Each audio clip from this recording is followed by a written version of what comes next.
Hello. Four fingers formula के आज के एपिसोड में आप सबका स्वागत है।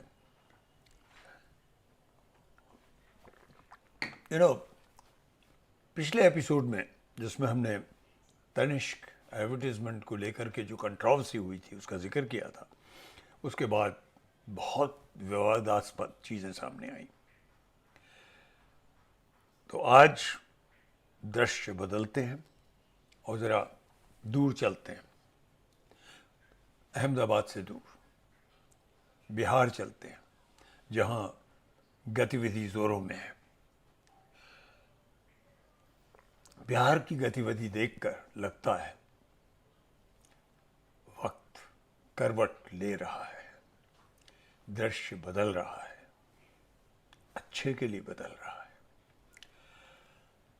कई चीजें देखने को आ रही हैं। एक तो ये कि अचानक ऐसा लग रहा है कि यूथ, नौजवान लोग, लड़के लड़कियां, सडनली दे हैव अवेकन्ड। एक अजीब सी जागृति सी आ गई है। बड़ा अच्छा लगता है उसे देख के। तेजस्वी यादव, जो कि यूपीए की तरफ से, महागठबंधन की तरफ से सीएम कैंडिडेट हैं, उनकी जो चुनाव सभाएं हैं उनमें जो भीड़ उमड़ कर आती है वो देखने काबिल होती है। Huge crowds, huge crowds, and they are falling on each other to get to him. So excited they are. Many times they follow him as he enters the compound, the campus.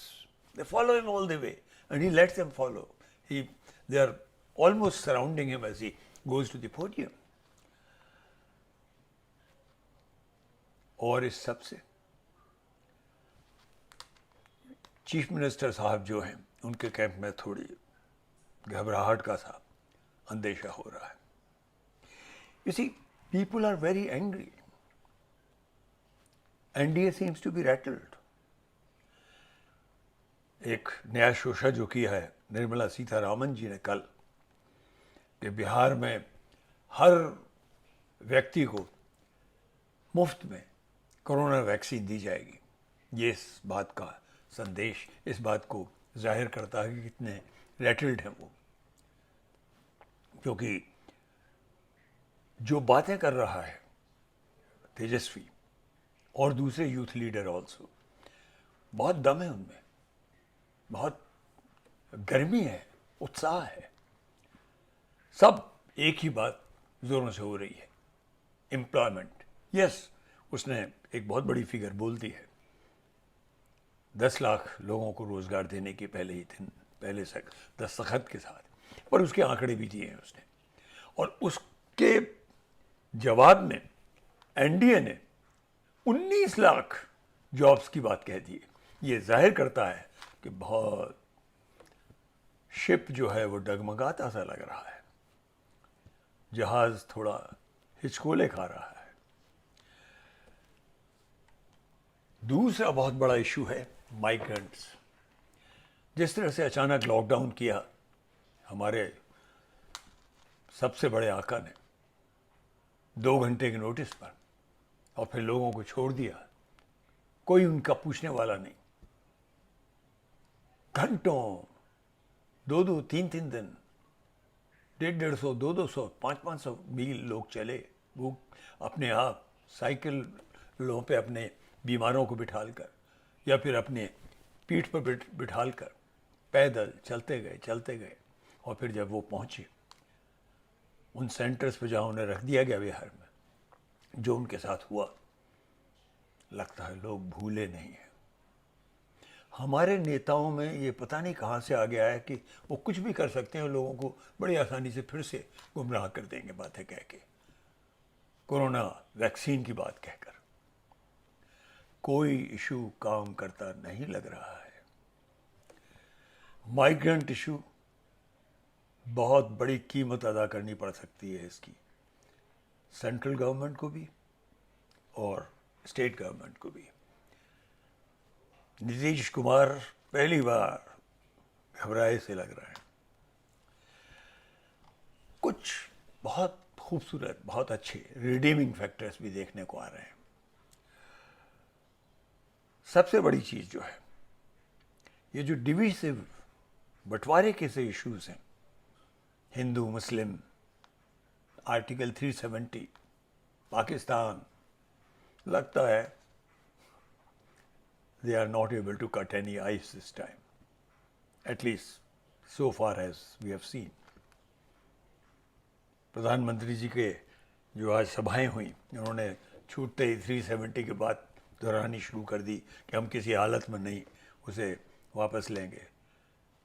कोई उत्साहजनक reaction देखने को नहीं मिला। Again वही पुरानी बातें।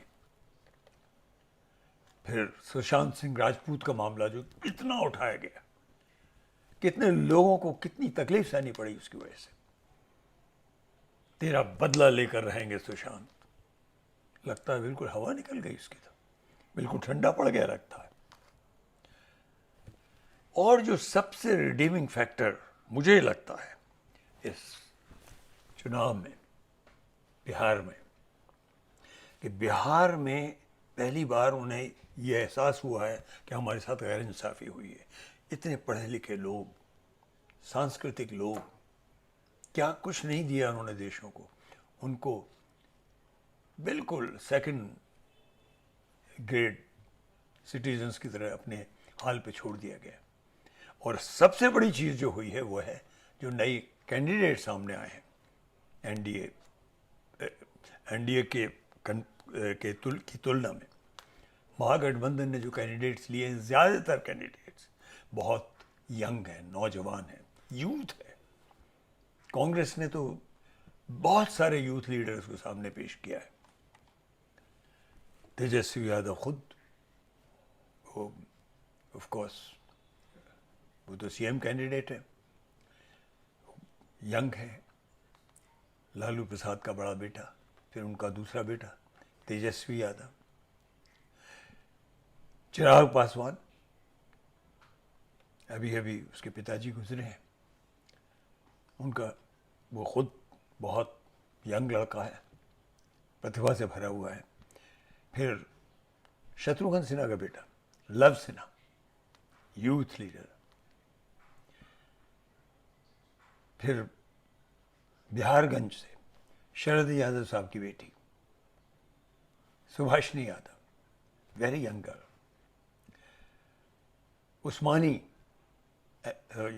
मकसूर Ahmed Usmani from Jale, very young leader.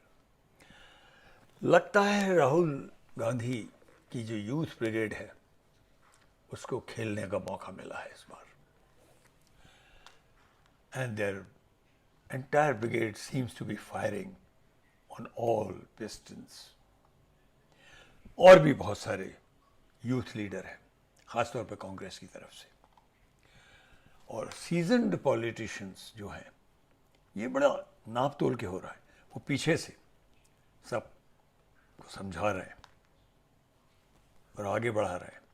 उनकी काउंसलिंग काम कर रही है, जिसमें खुद लव सिन्हा के पिताजी